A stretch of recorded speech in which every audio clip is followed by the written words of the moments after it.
Welcome to Small Talk, where each week we sit down to discuss the sermon-based small group questions at Wallula Christian Church.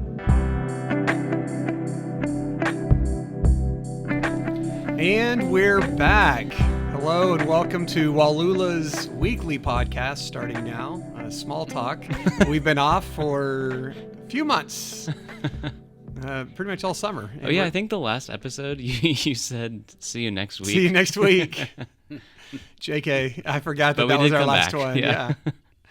It was planned. There was no problems. We just took the summer off, so we're glad to be back. My name is Zach Bolin, student pastor here at Wallula Christian Church. I'm joined by Craig Archer, our worship pastor and producer and sound engineer, the guy who does all this stuff, and Lance Kaufman, our lead pastor, the brains behind all of this, the one who started it all, had an idea for a podcast. Just getting through all the emails from when you said, see you next week. Yeah. All the angry listeners. Yeah, just overwhelmed by the people. Yeah. Where's That's why you get paid the big bucks. Yeah, you handle podcast? all the hard questions that we don't ever get to see. Right. No, I don't know. Did anyone say anything? No. Not even like, I thought you guys were meeting.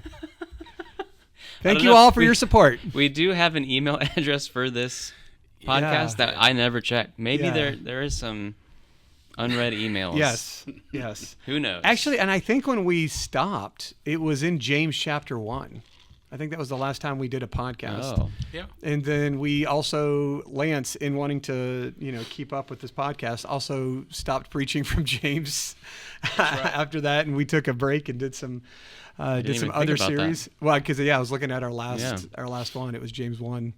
And so now we're starting up again in James chapter 2. So it's like we never left. It's like we never left. Yeah. We were thinking about you guys the whole time.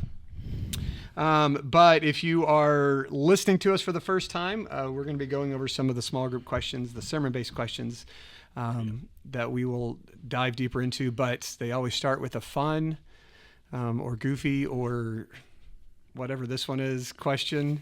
It is out there. So it says, if you were a potato, what way would you like to be cooked?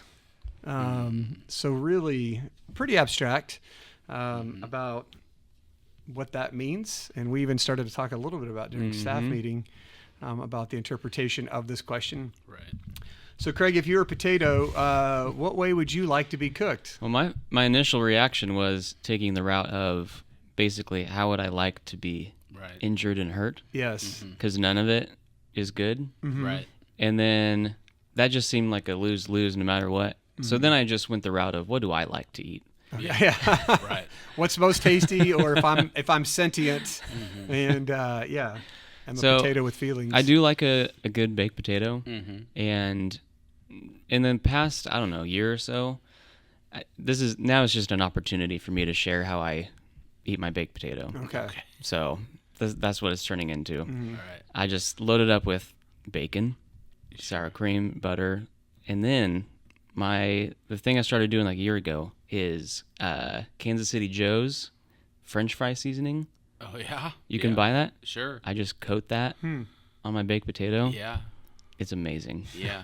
So. Do you eat a lot of baked potatoes? I mean, not a lot. Okay. But I started eating them more once I started putting that French fry seasoning. French fry seasoning? Yeah, that'd be good. Yeah. So there's my little tip. It's great on popcorn. That's what I heard. Put it on popcorn. That's really good. Yeah, you and popcorn. I remember.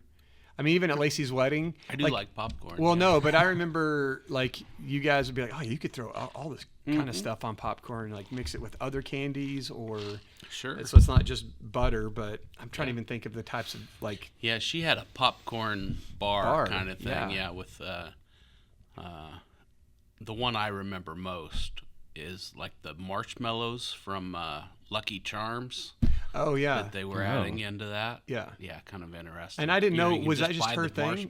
Yeah. Was that just her thing, or was that something that you guys had done growing up, like that the kit that they had? Not really, but that was sort of they saw that at somebody else's graduation party or wedding or Pinterest or something. Yeah. Right. Yeah. Very cool. Yeah, I thought kind of like Craig, I had a couple of answers, and one was like for taste. I'm like, okay, so just what do I like? And I just put fries. There's a lot of different kinds, and if I was potato, yeah, it'd be fries. But then I was like, if I was the potato, I don't want to be cut up and you know all this stuff. So I put baked potato as well. Right.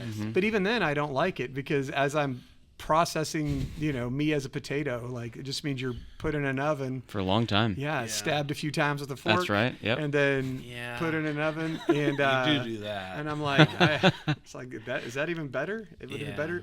I don't know. Like if you're cut up, do you die right away? It's quicker. Or what part? Are you like a worm where part of you still lives? Right. The other half of the potato. And so I'm like getting too much into like how much of myself is in this.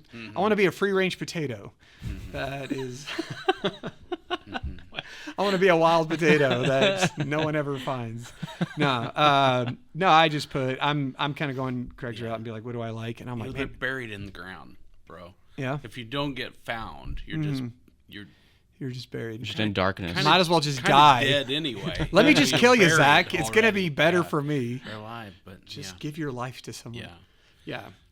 But if that's my existence, then don't I like that as a potato? Maybe. I don't know, man. I don't like where this is going. This is a dumb conversation. But anyway, I put fries. I find it fascinating. Fries? I just think there's a lot of different kind of fries you could do. It's like the most popular type of potato that you can eat, and so like. I think that sounds terrible. If you're the potato. Oh no, I'm going the other route of like that's just my train of thought of if I'm a sentient potato, then which way I'm like I forget that. So then I'm just like okay. Well, fries are delicious. Yeah, of course. Where do you get the best fries? What's the best? See, now French fry? That's the question I thought we should be answering. What are your top fries? I like them crispy, so I like Freddy's, but I don't like because they're small and crispy. But I don't like how tiny they are. Yeah, that's a terrible answer. It's like I'm giving you a sense of like the crispiness. Saying, no, I like the crispy. Yeah, I'm a sucker for Chick-fil-A, and not because I'm a Christian, but I like. And I think it's the sauce, but I like that. The waffle cut. Yeah, the dippability of a waffle fry. Right. Yeah, is good. But even bad fries, I'm still like those are pretty good. Well, the Oklahoma Joe's, Joe's Kansas City, I guess, their fries are delicious. They have that fry seasoning on them. They're good fries anyway, right? But they're really good. And Five Guys, French fries are really good. I haven't had that in the a long bag, time. just your bag of fries. Yeah. Now, when Zoe, Sherry and her mom went to pick Zoe up at camp, and they went to Niagara Falls, and one of the things they did was they, of course, crossed over into Canada, and then they walked to a McDonald's in Canada because the McDonald's French fries in America have some kind of, they're not dairy or gluten-free. So they have something on them, in the process that contains dairy and wheat or whatever. And but in Canada, that's not true. Okay. So they're dairy and gluten-free. So did they say how they tasted? Interesting. I mean, Zoe liked the French fries, so I can't imagine they taste much different. Yeah. I don't. Whatever additive they're putting on them, probably unnecessary. I think the right answer here is baked potato. For both answers, I mean, I could be talked into a French fry instead of a baked potato as an answer, but a baked potato seems, one, more grown up, and two, it's delicious. Are you coming at it as the eater or as the potato? I think both. As a potato, you're like, I want to feel some respect here. Yeah, you're right. And I'm a grown up. I think it's the right answer both ways. Okay. Because it's more grown up, it's delicious, and I figure if the potato is being cooked, like you're dead either way. Okay. And so I would just assume, I think a baked potato, you wrap it in foil and put it in the oven. I just feel like wrap me in a warm blanket. And put me down. Let me roast for a while. Just let me kind of fall asleep in the warmness of and all of you's consumed. You're not peeling off the skin. You eat everything. Yeah. Right. No peeling. Or otherwise, I could go with like boiled. Because then it's just like a warm bath until it's not. Yeah. And that would be okay. But you have to be peeled first. That would be painful. I don't want to be peeled.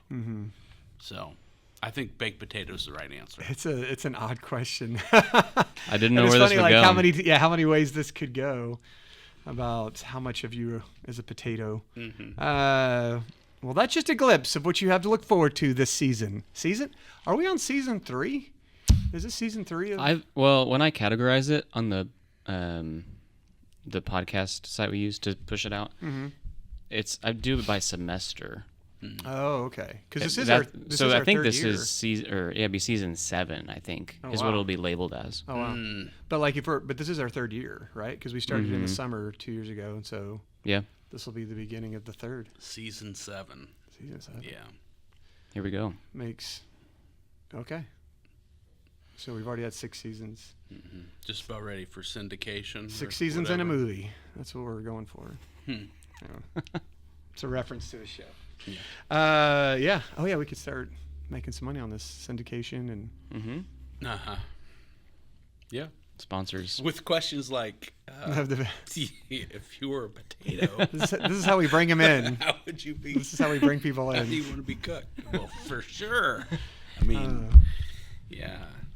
Hey, we could have got some sponsorships.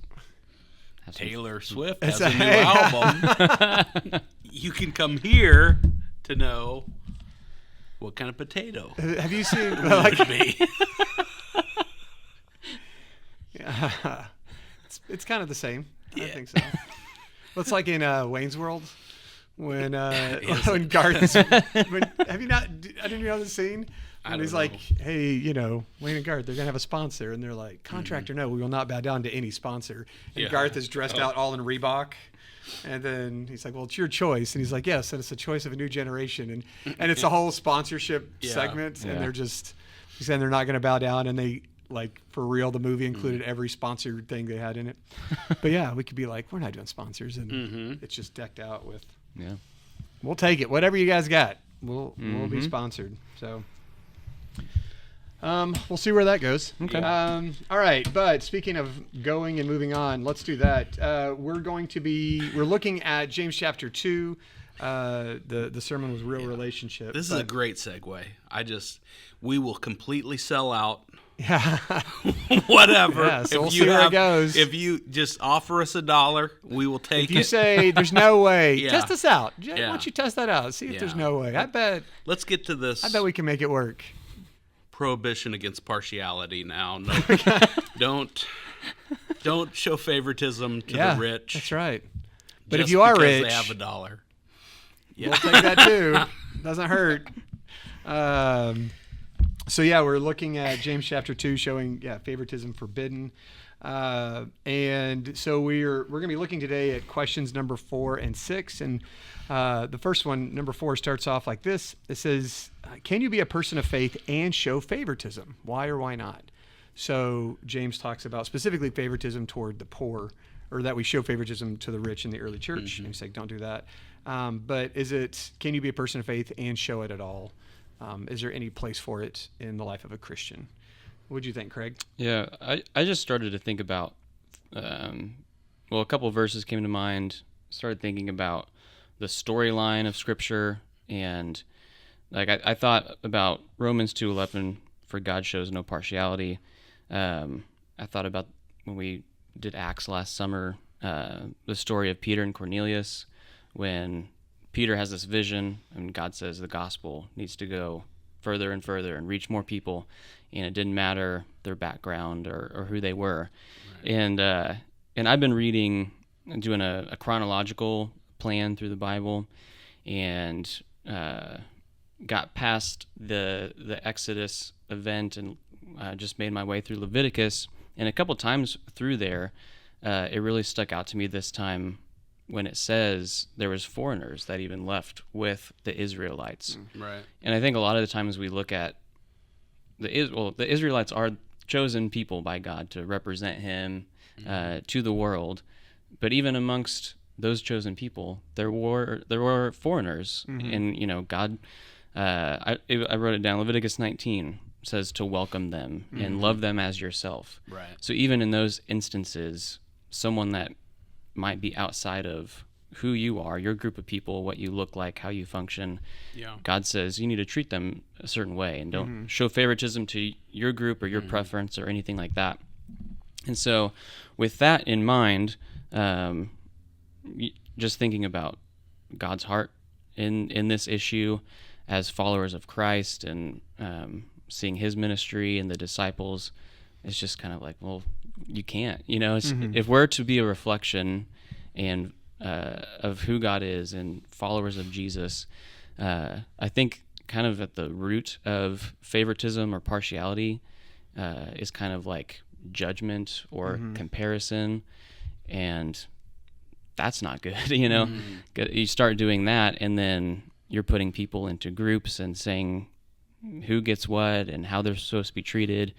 And so to live out the Christian faith and to walk with Jesus, I don't see any right to show partiality, show favoritism to other people, and pick and choose those things. Yeah. Yeah, it's interesting. When I was thinking about this, it says, can you be a person of faith and show favoritism? And I actually said, sort of. And what I was thinking of was, I thought, well, Jesus did.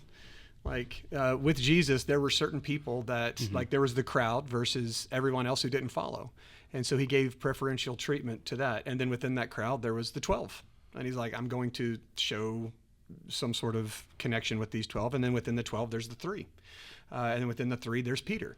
And each time there's a person that he's leaning into. And so I don't think but I want to have a distinction between what James is talking about and that. But it doesn't also mean that like we just treat everyone the same no matter what.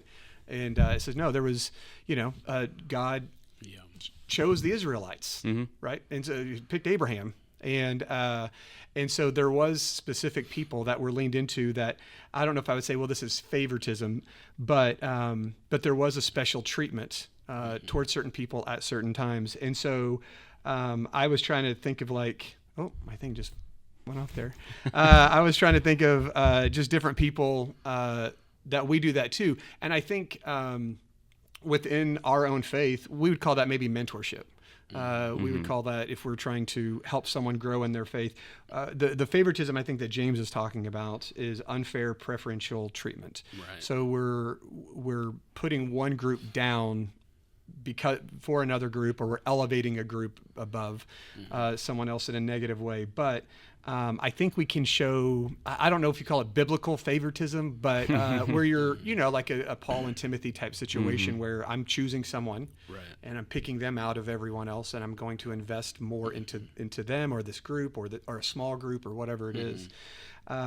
However, in this context that James is talking about, I can't think of any Christian that I look up to personally or that I've ever known in this world who is strong in their beliefs and also shows favoritism in this way, who's made a good argument for, well, you don't understand, these people don't deserve it as much, or these people should be elevated more because of whatever else. And I think what's really interesting is when I look at, we're talking about, actually that's for the next question. I'm going to save that for a second. We're talking about, because how do we show favoritism, like to the poor or to racial groups, or how do we make distinctions? But I'm going to talk about that later on. But also when I'm looking at the call of like what Scripture says, love your enemies, go into all the world, right? Love your neighbor. All of these groups are random. They're not people that you get to pick and choose. You don't know who your neighbor's going to be, and yet you're going to love them anyway. And so with your enemies or going into all the world, like we can't have favoritism in our life. Otherwise, the heart of God, the sacrifice of Jesus, the mission of the gospel is going to be compromised when we start ranking or playing favorites because it goes against all of the callings that we have within Scripture. Yeah, I think that the difference between, that's interesting that you say, well, God obviously treats people differently. I don't mean to, I'm not trying to stir a pot here, but I was just trying to just thinking this through. In that the real difference there, though, I think is like the word, we talked a little bit on Sunday, the word here that's translated as partiality or favoritism, depending on your translation there. It has its root in the word face, its outward appearance. It's sort of the difference between selecting Saul as king of Israel and David as king of Israel, if you remember those stories. And well, Saul's going to be king. How is he? Oh, they look out, that tall guy. We'll choose him. That he's big and strapping and handsome. And then they go to, well, that doesn't work out, and they send Samuel to go anoint David. And he goes to David's dad Jesse, and hey, do you have any sons? And yeah, here's some of my sons. And they kind of go down, and I imagine they are going down in age, and it's sort of in my imagination I see them. Okay, the oldest is the tallest. They're lined up. That's how it's always happened in my mind too. right. And because that's kind of at the end they get to, well, the runt of the family sort of idea in David. And now Scripture says that he's ruddy and handsome, whatever ruddy means. I think that's a good thing. I don't know, but but he's a shepherd at that point, a shepherd boy, and Samuel's like, are you sure? And nope, this is the one, right? And so it's something on the inside. And I think the same thing would be true of Jesus and his disciples, right? He chooses these 12, except, Scripture later describes them as ordinary, unschooled men. There wasn't anything exceptional on the outside. They were mostly fishermen and laborers and, folks on sort of the edges of Roman culture, anyway, maybe not Jewish culture, but and so there was something on the inside that caused Jesus, on the inside of those men, that caused Jesus to select them. And I think probably the same thing's true as you narrow it down to that group of three, and Peter, James, and John, and there's something a little different going on, and the potential that Jesus saw in them. And so, definitely in James chapter 2, we're talking about this. Judging a book by its cover, choosing people based on image, on what's on the outside, and there's just not, certainly God doesn't do that. Right. I wouldn't be sitting at this table if God did that, for sure. That's interesting. And so. If we're picking just the best in whatever category, right. It wouldn't be us. Yeah, God doesn't show favoritism in that way. Yeah. It's interesting. I think it's fair to say that I don't know if it's fair to say that he treats people differently. I'm thinking this through on the fly, so that's dangerous. But kind of the outcomes or experience in this world. The rain falls on the just and the unjust alike, and so the size of our bank account or sort of the success that we have in the world, or from the world's perspective, that's going to be different for every single one of us. But the promise of a relationship with Jesus, the promise of an eternity in his presence, those things are pretty similar. Yeah. Right. Kind of the overall outcome or promise of salvation is. Yeah, and I think and I like the distinction you made, because you're talking about like the parable of the talents, like 5 talents, 3 talents, 1 talent, and Sure. some people confuse the blessings that we may have or the talents we may have with God's favoritism. And he's like, oh no, I mean, some of you have more things going for you than others, but the promise that you have of access to Jesus and hope of salvation is for all. And so we shouldn't confuse our circumstances with favoritism. Just when you go through this passage in chapter 2, the first 13 verses there, just about every verse makes its case that, look, favoritism and faith can't go together. They're not compatible. The first verse, he just flat says it, right? You can't have faith in Jesus and treat people based on their appearance, and they just don't go together. And kind of the end there of verse 1, I really appreciate, And we talked a little bit about it on Sunday, that he describes Jesus as the Lord of glory, and just sort of thinking about how if we treat people, if we look at people through our eyes instead of Jesus' eyes, if we're using the world's standards to sort of judge or to accept or to whatever, to include in our relationships, instead of looking at people through Jesus' eyes, then we dim the glory of the Lord. We're hiding him from people, and that just scares me to no end. Right? You think of it in those terms, and what do you want to do if you believe that Jesus is who he says he is? I mean, what steps do you want to take in your life where you're hiding him from people, or dimming his light? And that, don't take that too far. I'm not sure you can dim his light, but you're catching my drift. I hope that we don't want to have actions that reflect poorly on Jesus. Right. And showing partiality, showing favoritism does just that. And then you get to the end in verse 13 there, and the idea that you can't display mercy if you're showing favoritism.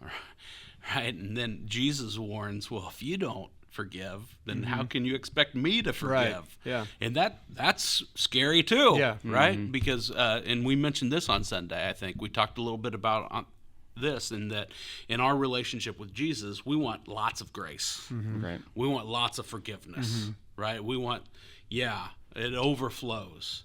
But when we sometimes in our relationships with others, we're not as forthcoming with that mercy. We're a stricter judge than Jesus, and it just doesn't make any sense.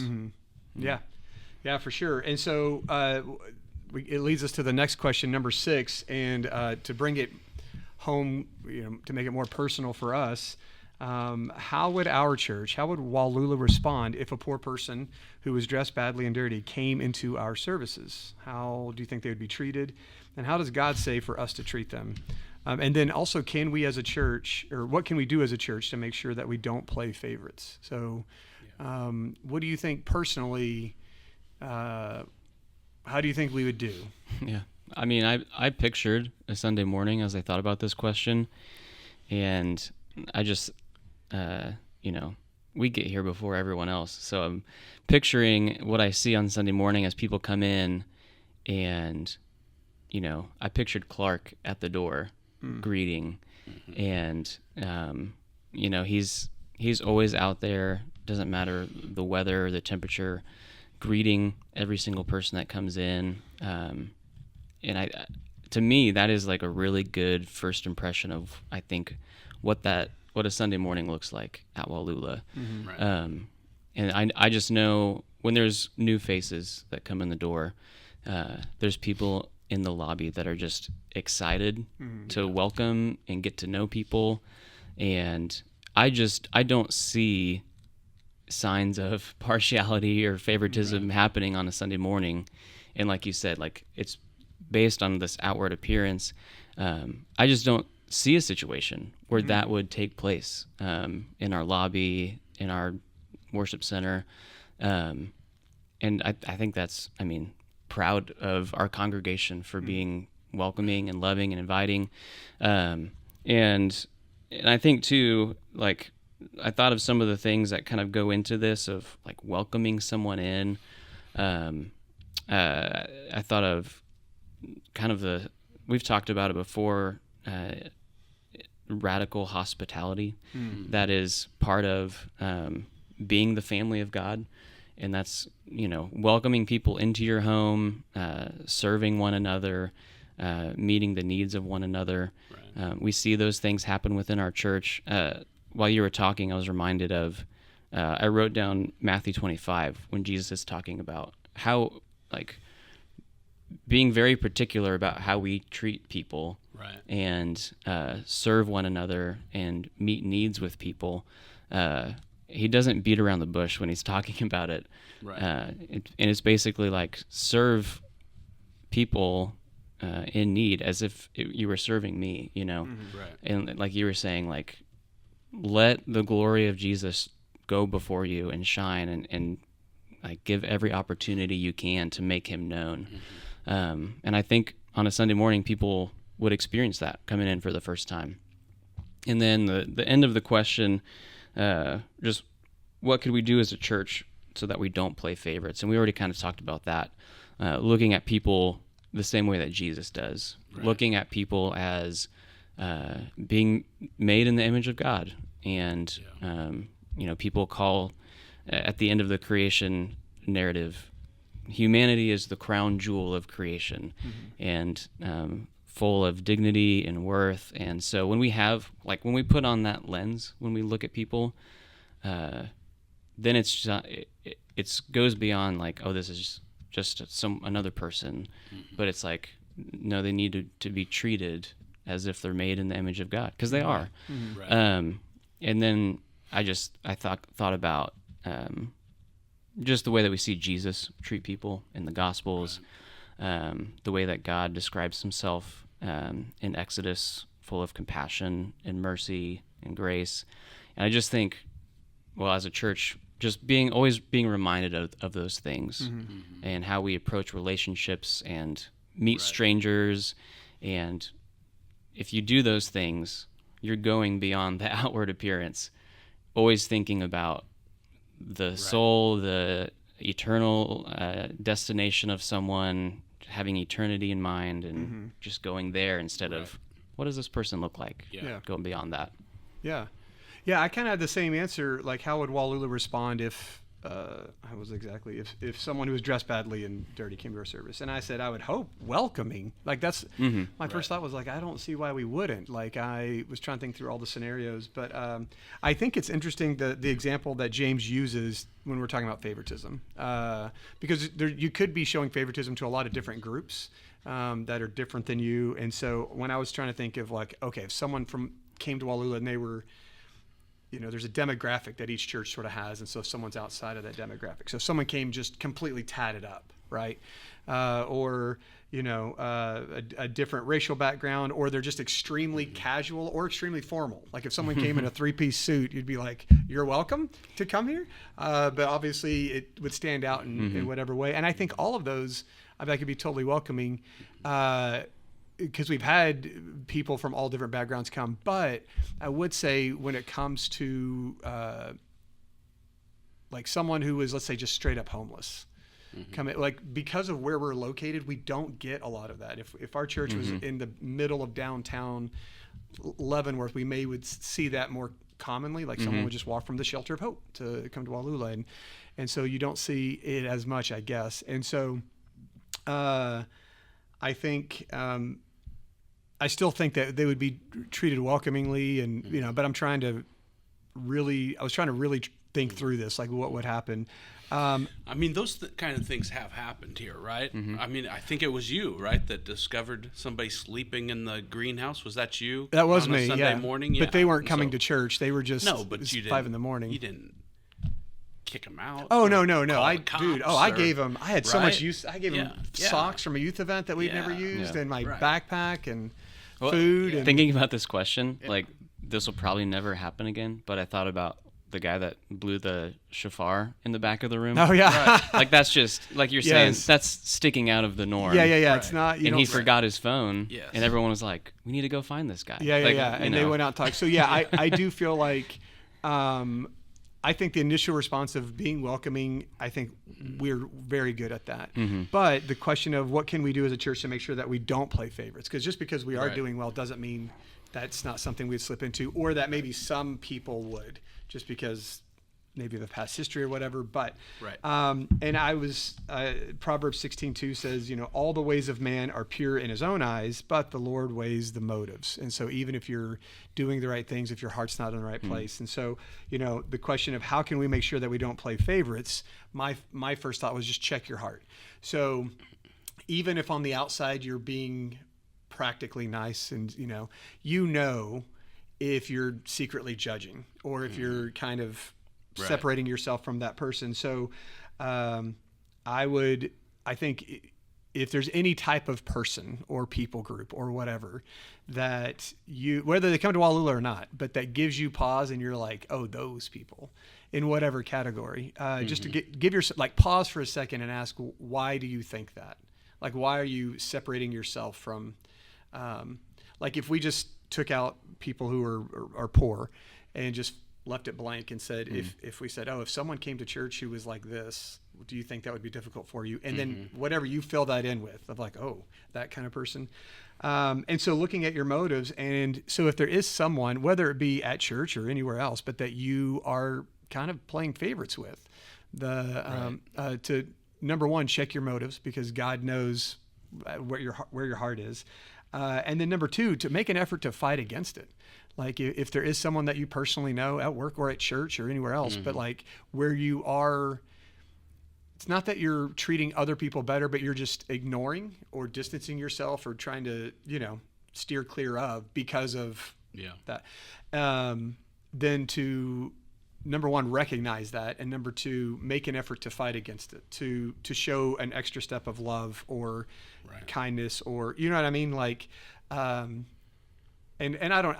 there's no specific scenario I'm thinking of like, in case it was this person or this scenario, but I think we're in a fallen world. So all of us have our past histories and encounters with people and situations and whatever. So we probably have maybe some biases or some stories we've heard or whatever else that makes us apprehensive toward the poor in the situation or whatever else. And so trying to go out of our way to still show God's love, I think, is a huge thing. And I think it's also proof in our own lives of how God is working on us, that we're choosing to engage even in things that may make us slightly uncomfortable or whatever. So yeah, that's what I had. Yeah. All good stuff. I do think, I think it's interesting just from the context of James 2 and the context of the church there in Jerusalem, and then the context of the church in the United States today is almost, as far as kind of wealth distribution sort of thing, it's really flipped. And that the early church was made up mostly of poor people, right? And so the idea that this rich guy would come in, he would stand out from most everyone else, it just points to the fact that everything is relative, because you have this church made up of mostly poor people, and this other guy who comes in shabby clothes, right? This really poor guy comes in, in other words, and so in the church in the United States today, and I think this is true of Wallula Christian Church, I get that we have folks from all kinds of different socioeconomic backgrounds, that sort of thing, but when you compare almost anyone in the United States to other places around the world, we're dealing with wealthy people, and so even though probably not many of us here at Wallula would consider ourselves wealthy. We wouldn't say, oh, yeah, we are the rich guy. We kind of are in this perspective. And so I just think it's interesting that it's flipped there a little bit. And so our perspective is, well, how would we treat that person who maybe comes in with, who is unhoused or whatever, who didn't have a chance to get cleaned up, put on their Sunday best sort of idea. And I hope we would, and I have good reason based on, past performance or whatever, that this would be the case, that they would be loved and welcomed and included. And I just think we've done we are not perfect, but Wallula has done a good job of including folks, former prisoners or inmates or whatever, or former homeless people, and just folks coming in that we don't know and who are struggling, we have a heart to help those folks in lots of different ways. And so part of the answer here is that we continue to do that, right? That our helping ministry continues to reach out and help, that our ministry at the Shelter of Hope and Third Thursdays and those sorts of things continue to help to work, that we are welcoming. And, part of the simple answer here is that every Sunday morning we have folks like Clark is a good example, who serves on that greeting team. And so we have greeters every Sunday morning that are serving at those spots, but every single one of us really ought to be a greeter of people. And so welcome folks, especially folks that you don't know. I mean, welcome them and say hello and greet them to Wallula Christian Church. I know we're just starting the small group season, and we've been talking a lot about small groups, and I don't want to oversell small groups or whatever, but this is that sort of hospitality part of a group is a great way that we can do this, to include other folks in our homes and at lunch and wherever we're meeting, right? And just to include them in that hospitality and relationship, and continue to do that. I wrote down, invite each other into your home, to reach out to people kind of outside of those normal. It doesn't need to be a church program, right? And often it shouldn't be. And just practice hospitality with folks and build those relationships, and do that. I know of several families that here at Wallula, or a couple families here at Wallula, who host several families who have hosted exchange students, right? That's kind of a cool thing. And then with the CGSC program, there's the hosting an international officer, and that's kind of a unique way to share the love of Jesus with folks from kind of outside of our culture or whatever. So there's lots of folks doing things like that. Those are a few ideas I had about that. It was kind of sporadic ideas there, but no, I think it's good. Yeah, and it's interesting because when you start thinking about the different, not outsiders, but just groups that may struggle, I think of also like within foster care, and just from young to old, prisoners to homeless to anything else. It's like, man, I can think of specific people at our church, at Westside, at other churches, just Christians in the community that are not just willing, but actively seeking out opportunities to serve and to help. And so, right. I think it's I feel like you said, I think we're doing a really good job, and really proud of Wallula of where we're at. But I think it's not because we're great, but because we seek to, follow Jesus, who is guiding us. And so, anyway, really good stuff. Love James and just the practical nature of his book. And so excited about next week. Glad that you guys are with us this week. We will be back next week. I promise this time. And so we look forward to, seeing you, hearing, you listening to us. What are we looking forward to? Looking forward to that discussion. Yeah. All right. We'll see each other. We'll leave it at that. All right.